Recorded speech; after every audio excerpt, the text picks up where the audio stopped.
Welcome to 100 Yards of Football. I'm your host, Vincent Turner. And today I got a college football legend and hero. He was the former coach at the University of Oklahoma, Barry Switzer. So if you like the video today, please comment and share it as I talk about this young man who coached 16 years at the University of Oklahoma and he won a Super Bowl ring with the Dallas Cowboys. So if you like the video today, please comment and share it. Vincent Turner of 100 Yards Football. Well, when you're talking about great coaches in college football, there's a gentleman that you just cannot leave off the list, and his name is Barry Switzer, out of Crossett, Arkansas, which is 9 miles from the state lines of Louisiana. A young man that took a program in the 70s to another level, and it was must-see TV back then, the University of Oklahoma. But I'm going to start with Barry Switzer early in his career, before he even got to Fayetteville, Arkansas, where he played football there from 56 to 1960. Like I said, he grew up in Crossett in some very tough circumstances, but he was able to overcome that. And he was a son of a bootlegger. So I'm going to leave it at that for your imagination. But boy, was he driven. When he got to Arkansas, he was a marginal player, played center and linebacker. But I'm going to tell you when I know it was greatness. When it's around you, you know you're going to be special in this area of football. He played on that 59 team at the University of Arkansas. He played under a great coach in Frank Broyles. Let me say that first and foremost. But he played on the Arkansas team that went to the Gator Bowl in 1959 and beat Georgia Tech 14-7. But his teammates were Lance Alworth, nicknamed Bambi, that went on and had a great career with the San Diego Chargers. The other guy that was on the team, he was a kicker by the name of Freddie Akers, who went on and became a pretty football coach at the University of Texas. And then Jim Moody, who became a very successful businessman. That's when you know that greatness was around you, and this young man from Crossett, Arkansas, started to grow. Then he decided not to play professional football, but he got into coaching real young. And he was on the staff at the University of Arkansas because Frank Broyles hired him as a grad assistant. But in the 1960s, he was on the staff at the University of Arkansas from a coaching standpoint. They had Johnny Majors. They had Doug Dickey. They had Hayden Fry.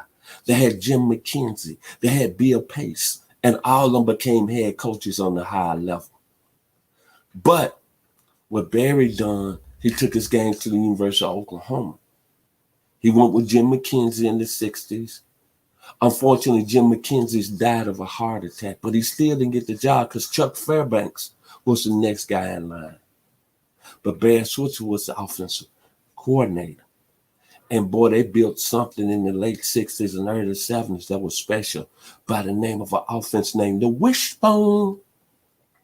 Well, make a long story short, Oklahoma had very, very good success at the start of the 70s. Chuck Fairbanks parlayed in that into a job in the National Football League. And then Barry Switzer, I almost called him Barry's son, got the job in 1973 with Oklahoma. And boy, when you're talking about college football, it went to another level.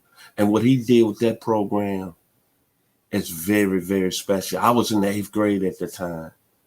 And what make it so crazy and running, Oklahoma was on probation and still won a national championship in 74 and still won one in 75 and then really get back on TV until that Orange Bowl in 1976. But what Barry Switzer done, he took that game to another level coaching. That wishbone. I'm going to start with the 74 team. Steve Davis. Port Arthur's finest, Joe Washington. Boy, they were special. On the defensive side, the Salmon Brothers. Leroy, Dewey, Lucius. Boy. Oklahoma football was born. And it was a nickname that me and my friends in the neighborhood got at University of Oklahoma team back in the 74-75 seasons when Barry Switzer took over the job and won the national championship. We call it the track meet from the state of Texas. Joe Washington started it at Port Arthur. But that freshman class that came in and really helped Oklahoma prolong them to success was the recruiting class of 1975. And like I say, the track meet from Texas, Thomas Lott from San Antonio, Kenny King from Clareton, and my man from Hooks, Mr. Billy Sims. And on the defensive side of the ball, Daryl Hunt from Odessa. And man, Oklahoma football from 1976 to 1979 was special. And the funny thing about it, they didn't win a national championship during that time. But boy, watching that wishbone was something just ridiculous. It was must-see TV. And I remember this as a freshman, me attending the University of Arkansas. And we was on campus, and Arkansas had a good football team. Matter of fact, they had upset Oklahoma in the Orange Bowl. The previous year, the 7A Orange Bowl. But even though I was on campus around that football program at Arkansas, they had good players, Dan Hampton, Ron Cagney, Ben Cowens. I fell in love with Oklahoma, man. And the game I remember the most when they played Nebraska in 78, when it was ranked number 1. They lost that football game. They had like 8 fumbles in that game. And Billy Sims won the Heisman Trophy that year in 78. And he had that fumble on the 3-yard line. And I was watching the game in Buchanan Drake downstairs with my friends, Victor Moss from Magnolia, Arkansas, Larry Cooper from Magnolia, Arkansas, Ron Johnson from Pine Bluff, Riley Simmons from Osceola, Arkansas, and all of us were Arkansas fans. And when Oklahoma lost that game, we were sad. But what I took out of that 7-8 season, to me, that Oklahoma team was the best team that didn't win the national championship. And they had a guy, Barry Switzer, that was running the show. And show you how special, when we talk about Oklahoma football, we could talk about all their national championships. That 7-8 team, Billy Sims had over 1,700 yards. He averaged almost 7 yards a pop. He led I think he was second in the country, 132 points a game. They had close to over 5,000 yards rushing. And that team didn't win it, but that was a special football team. Then let me talk about Barry Switzer. Then he moved into the 80s. When that recruiting class of Billy Sims, Thomas Lott, and Kenny King left, everybody thought the machine was going to kind of break a little bit. But nah, look what he did. He kept it going with Danny Bradley out of Pine Bluff running the show. He kept it going with Buster Rhymes out of Miami. He kept it going with Eric Mitchell out of Pine Bluff. Then he won another natty in 85. He had a gentleman who tried to rush the wishbone, but really, let's be honest, he was really a pro-style quarterback in Troy Aikman. Broke his leg, middle of the year against Miami. But he had another guy coming out of Carson, California to run that bone by the name of Jamel Holloway. And he had a backfield of Anthony Strafford, Patrick Collins. But another guy, Spencer Tillman, that was special. Lyle Carr. And that machine really didn't stop. And then on the defensive side of the ball, he had the bars. Ricky Dixon, Dante Jones, Tony Casillas. And he won another national championship. But the thing about Barry Switzer that people need to understand, and there was a lot of people that didn't like him on the college level. Let's be honest now. He was a guy that walked by his own tune. Is that look what he replaced at Oklahoma.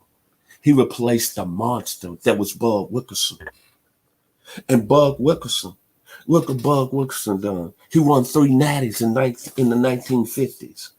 Had a 31-game winning streak. Then had another 47-game winning streak. A 48 unbeaten streak.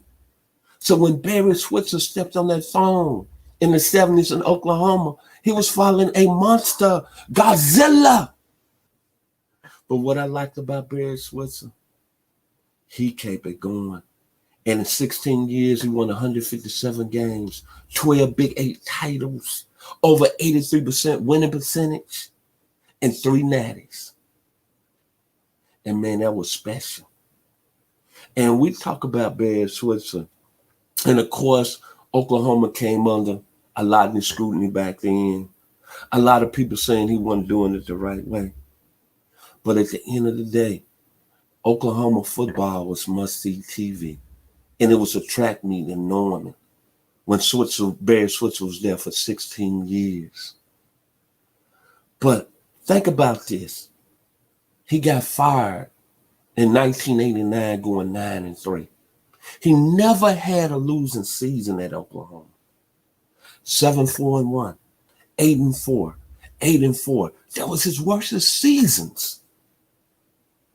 And he replaced Godzilla, the monster, and Bud Wilkerson.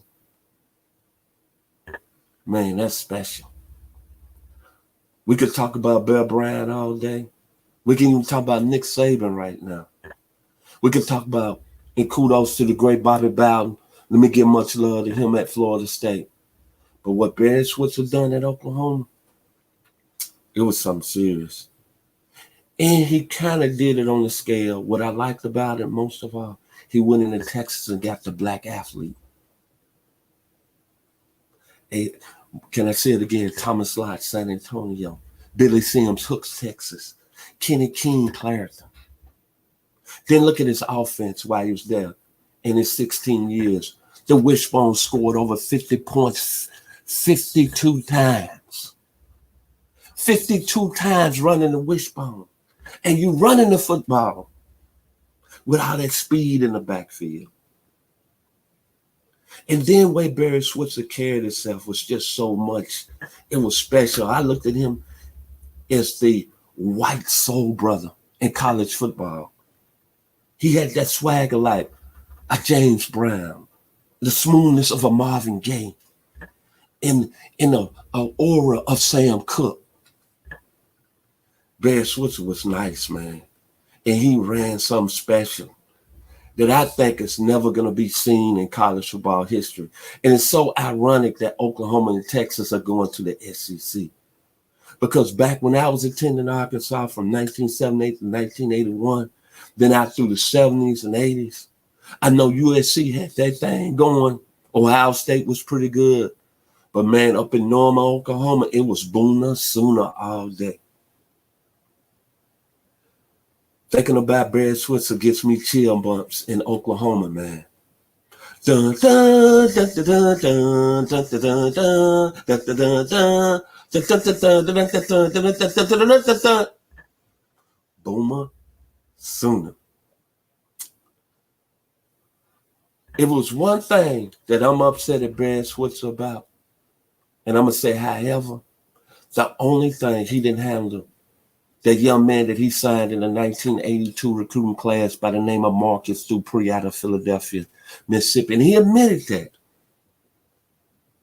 Because if that thing would have worked out with Marcus Dupree, he would have had the greatest running back that ever played college football. I didn't say it. He said it. He said, day one, when Marcus Dupree stepped on campus at the University of Oklahoma in 82, and Marcus Dupree wasn't even in shape. He said that he was the best football player he ever seen. But things didn't work out. And I kind of blame Coach Switzer for that. But he admitted it. That's the only thing that I'm upset about when I think about Barry Switzer. Because think about how special Marcus Dupree could have came. He was out of Philadelphia, Mississippi. And I always tell you, it's something special about that water in Mississippi. My parents, Inez and Chester Turner, Walter Payton, Steve McNair, Archie, Eli, Peyton Manning, James Earl Jones, Morgan Freeman, Jerry Rice, Brett Favre, Shepard Smith. Marcus Dupree would have carried the state of Mississippi special. That's the only thing I'm mad about at you, Coach Switzer, that you didn't handle that situation right with Marcus Dupree, and he didn't play his 4 years at Oklahoma because he would have destroyed college football. But my final words this morning about the man from Crossett, Arkansas. When you look at people and you look at a guy like Barry Switzer, it's like being around your uncle that he's your favorite uncle. and you love being around him. Much love to my Uncle Opie Turner today in Memphis, Tennessee. And I'm going to tell you, I think in the video, how special this is. You always like to be around him because he's got stories, he's got wisdom, he's got knowledge, but he's got that energy. And that's when I think about Barry Switzer in Oklahoma.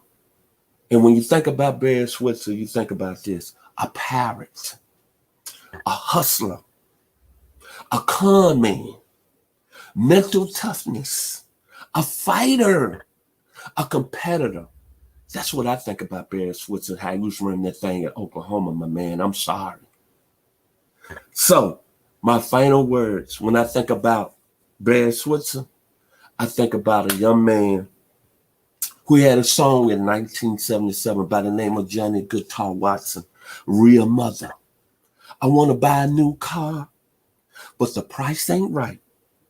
But it's a downside cheaper, but I'm going to start riding my bike. Barry Switzer was that, all of that at Oklahoma, man. So, my final words today, talking about the young man from Norma, Oklahoma, kudos to the Oklahoma Sooner Nation. And this video is special to my cousins in Oklahoma City who's diehard Oklahoma Sooner football fans. To my cousin Bryce, much love and your support, brother. This is for you. For your baby brother Brent, who just had a beautiful son. Much blessings to you, Brent. To your brother who's living in the 901 in Memphis, Tennessee, Chris, I know how diehard you are as an Oklahoma fan. And much love to my Uncle Opie Turner. He loves Oklahoma. Every time I go home, it's always special to be around him because he's always going to put Oklahoma up to the top. And he's also a Detroit Lions fan. I enjoyed doing the video today. And my last word, as I ended the day here on 100 Yards Football, to my producer, Mr. Jeremiah Long. And I'm going to say this. He's out of Knoxville, Tennessee. In the previous videos, he's always gave me great kudos about I started this 10 years and I brought it over to this platform. But let me tell you something. As I smile today, I wouldn't be where I'm at without his outstanding work as we hooked up 2 years ago. And he's ascended me to levels I never thought.